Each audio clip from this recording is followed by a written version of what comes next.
Capricorn, apa kabar kamu? Ini adalah reading untuk kamu day by day menuju Desember 2020.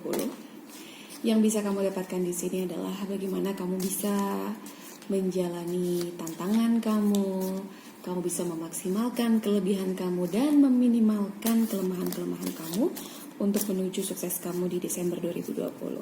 Oke? Aku akan tarik oracle card terlebih dulu. Oke. Confidence, percaya diri adalah kunci untuk sukses, ya. New Moon in Leo. Oke. Satu lagi. Meditate and contemplate, ya.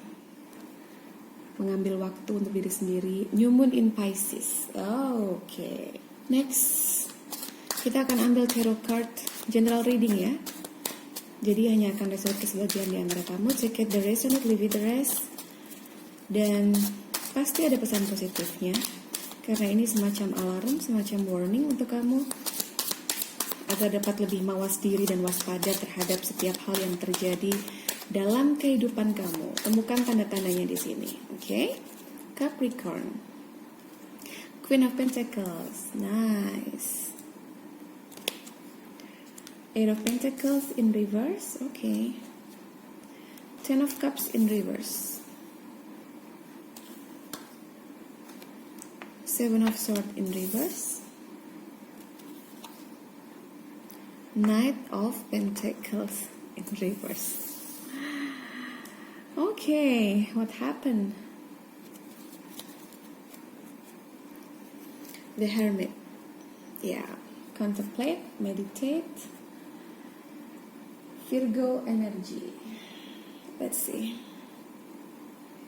Kita akan ambil satu demi satu kartu untuk clarify masing-masing kartu yang ada di sini agar lebih jelas. This is for Capricorn. The universe energy and spirit guide, please help me. Thank you. The Eight of Wands. Oh, nice. Death. Capricorn, Ten of Wands in reverse. Okay. Four of Wands. Page of Cups. Bottom of the deck, kamu punya the Queen of Pentacles again and again. Oops, sorry. Let's see. Queen of Pentacles, ya. Sesuatu tentang tujuan yang jelas, sesuatu tentang apa yang menjadi cita-cita kamu. Kamu sudah upayakan dan kamu sedikit lagi akan berhasil menuju itu. Kamu memakai segala sumber yang ada dalam kehidupan kamu, segala kemampuan kamu dan bakat kamu untuk mencapai diri kamu agar sampai pada titik itu, ya, sebuah goal. Tapi kamu akan diingatkan di sini.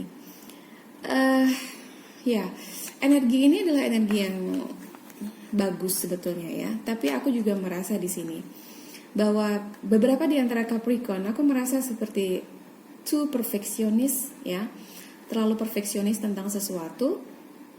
Even itu adalah salah satu hal yang membuat kamu akhirnya berhasil mencapai cita-cita. Tapi ada yang perlu kamu garis bawahi di sini bahwa, ya, kita sebagai manusia adalah makhluk yang sudah diciptakan tidak sempurna, gitu. Selalu ada kekurangan. Agar tetap mawas diri dan selalu tahu bahwa dari setiap hal yang kita lakukan tidak ada salahnya untuk observe, untuk mengamati dan melakukan upaya agar itu menjadi berhasil untuk kamu. Karena tujuan itu bukan untuk mendapatkan sebuah kesempurnaan, tapi di sini adalah tentang bagaimana kamu akan berkembang dan maju, gitu. Oke? Dan kamu akan dituntut untuk lebih kuat bulan-bulan ini karena ada begitu banyak tantangan di depannya. Aku nggak akan bilang ujian karena kesannya nanti akan negatif duluan. Ini seperti tantangan, ya. Dan fokus pada apa yang mungkin untuk kamu, oke? Fokus pada sesuatu yang bisa kamu capai, ya. Bermimpi setinggi mungkin boleh, tapi menjadi realistis adalah harus, ya. Dan kamu dituntut untuk realistis, melakukan segala sesuatunya dengan sebaik mungkin, tapi tidak selalu harus menonjolkan sisi perfeksionis kamu, karena itu akan membuat kamu kelelahan dan kamu akan menjadi sosok yang terlalu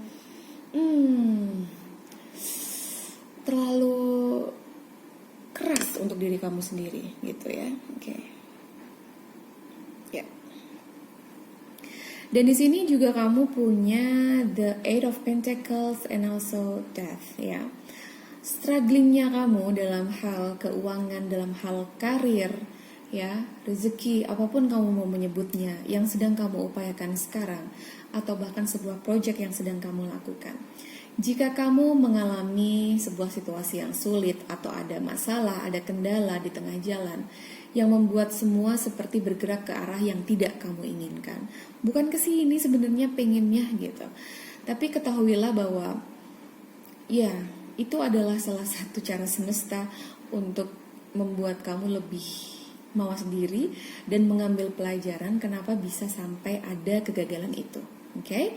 Jangan-jangan karena terlalu perfeksionis, jangan-jangan karena terlalu fokus terhadap hal yang sebetulnya bisa kamu toleransi, tapi kemudian kamu menghabiskan tenaga dan energi kamu di situ dan membuat kamu tidak melihat hal lainnya, ya.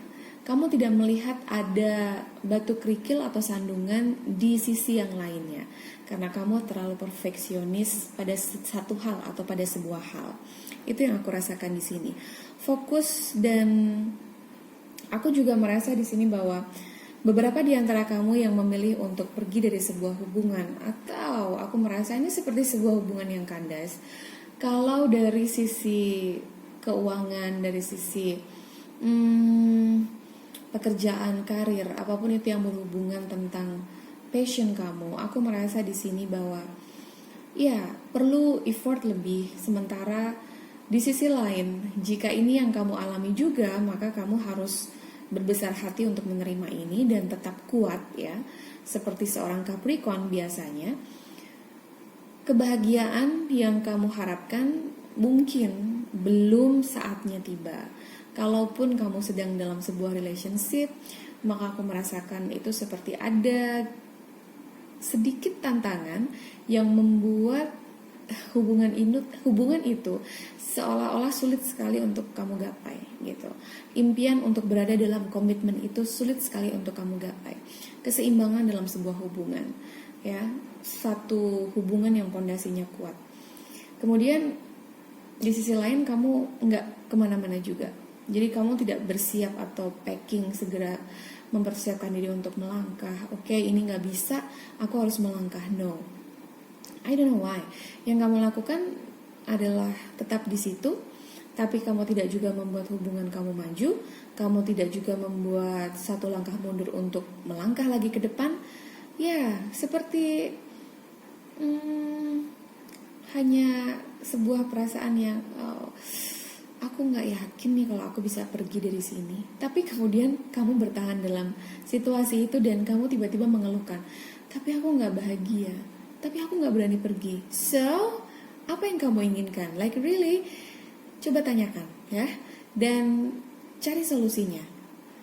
Win-win solution yang bukan hanya untuk orang lain, tapi juga untuk kamu, terutama untuk jiwa kamu. Jangan biarkan berantakan. Aku ngerasain itu, sebuah perasaan yang berantakan. Aku nggak tahu kenapa, tapi beberapa dari Capricorn mengalami ini, ya.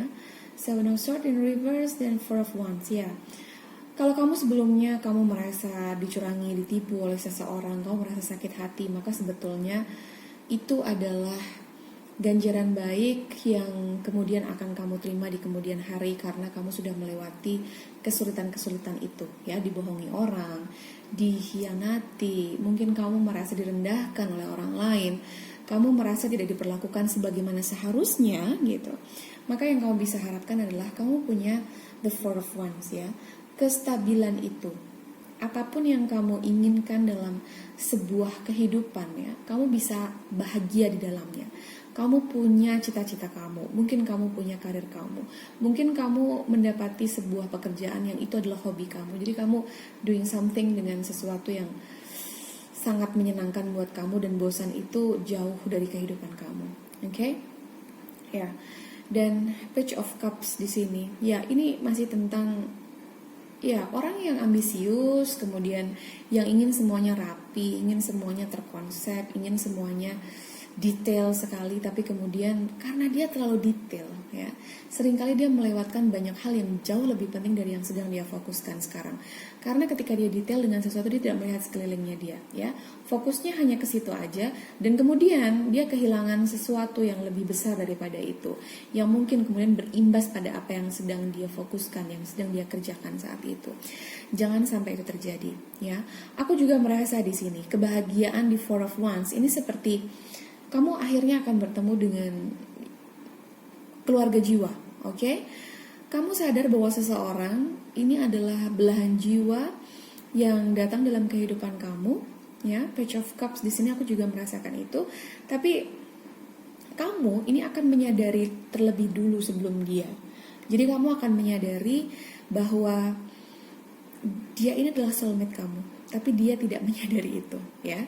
Dan sebetulnya bukan untuk membuat sebuah hubungan yang romans atau sesuatu yang sifatnya romantis, sesuatu yang tentang percintaan, tapi life purpose kamu ya, tujuan hidup kamu untuk saat ini ya, tesnya adalah bagaimana kamu Capricorn bisa melepaskan diri dari ikatan karmik, oke? Ya, beberapa orang di sekeliling kamu ini adalah karmik ya, sesuatu yang datang dalam seseorang yang datang dalam kehidupan kamu. Kemudian kalian akan mendapati sebuah situasi yang toxic, yang pada akhirnya ujiannya adalah bagaimana kamu berusaha untuk melepaskan diri dari ikatan karmik itu, mengambil pelajaran, kemudian healing, dan mendapatkan ujian selanjutnya. Oh God, kapan ujiannya selesai? I don't know. Karena kita semua sekolah di sini, ya. Siapapun, bukan cuma kamu Capricorn, everybody, setiap manusia. Dan ya, kita harus tulus. Dan aku sempat membaca sebuah referensi tentang bahwa ujian atau sekolah di bumi ini, ya, sekolah di bumi kita yang tercinta itu sekolah yang paling sulit ya. Sekolah yang banyak remedinya karena ujiannya memang luar biasa. Ujian tentang emosi, ujian tentang fisik, ujian tentang ego, oke? Ya, komplit. Dan bagaimana kita bisa melalui itu dalam satu fase kehidupan. Terlalu berat untuk dibicarakan. Next. skip, oke. Dan jangan lupa untuk memanggil keberkahan itu, karena semesta mau bilang bahwa semesta punya keberkahan itu untuk kamu. Kamu punya Queen of Pentacles ya, 2 Queen of Pentacles. Dan kamu bisa dapatkan itu dengan memunculkan keberanian, kepercayaan diri kamu ya. Panggil Leo energi dalam diri kamu. Panggil Pisces energi untuk kemudian meditate. Panggil Virgo energi. Actually, jangan pernah membenci ketika seseorang punya sun tertentu, seperti kalau kita menyebutnya zodiak apa gitu. Karena belum tentu kamu tidak punya zodiak itu dalam chart kamu. So, please stop untuk judging tentang seseorang berdasarkan dengan zodiaknya ya. Itu sama sekali nggak valid, oke? Jangan tutup pintu sebelum kamu tahu ada apa di balik pintu itu. Pesannya untuk Capricorn ya. Kamu seringkali berasumsi, kamu seringkali menebak, aku kan udah berpengalaman, ini paling kan di situ di balik itu ada ini, ada maunya begini begitu. Sebuah asumsi yang akan menjatuhkan kamu. Jangan berasumsi. Temukan faktanya dulu, cari tahu, kemudian jika memang itu bukan peluang dan kesempatan untuk kamu, silahkan pintunya ditutup rapat-rapat, dikunci. Tapi jangan sampai hanya karena asumsi kamu ya, melihat sesuatu dari covernya saja, kemudian kamu melewatkan sebuah kesempatan besar yang ada di balik pintu karena kamu menolak untuk membukanya. Kamu udah negative thinking duluan tentang itu, kamu udah punya asumsi jelek tentang sesuatu yang padahal kamu belum melihat dengan mata kepala kamu sendiri. Oke? Capricorn, hari-hari menuju Desember, sebenarnya tinggal 1 hari lagi ya. Menuju Desember ini akan menjadi sesuatu yang sangat menantang untuk kamu. But anyway, aku merasa kamu bisa memunculkan sisi keberanian itu, sisi ketenangan itu. Kemudian kamu juga tahu kapan kamu harus mengambil waktu buat diri kamu sendiri Capricorn, agar kamu bisa setting goal lagi dan ingat bahwa we are imperfect by design ya. Bahwa kita itu memang sudah diciptakan tidak ada yang sempurna ya. yang sempurna ya Tuhan. Dan please ingat itu sebagai sesuatu yang memang harus kamu tebalin gitu, aku ngerasa ya. Itu adalah yang paling kamu perlu perhatikan untuk hari-hari di Desember 2020 ini. Oke, Capricorn. Anyway, ada beberapa hal yang juga mungkin Spirit Guide mau bilang bahwa kesempatan-kesempatan yang besar itu ada di balik pintu. Jadi jangan pernah menutup pintu karena hanya kamu mendengar A, mendengar B, mendengar C. Pastikan kamu tahu terlebih dahulu dan kamu melihat dengan jelas, dengan pikiran kamu, dengan hati kamu, sebuah pilihan yang barangkali akan sedikit membuat kamu ragu tentang apakah harus A atau harus B. Ya, kamu perlu mensinergikan, menselaraskan hati, pikiran, intuisi kamu, bagaimana kemudian keputusan terbaik bisa kamu ambil dari situ. Oke, Capricorn. Anyway, aku berharap yang terbaik untuk kamu. Segala keberuntungan, keberkahan yang sudah dijanjikan oleh semesta segera hadir dalam kehidupan kamu. Take care. I'll see you on the next video.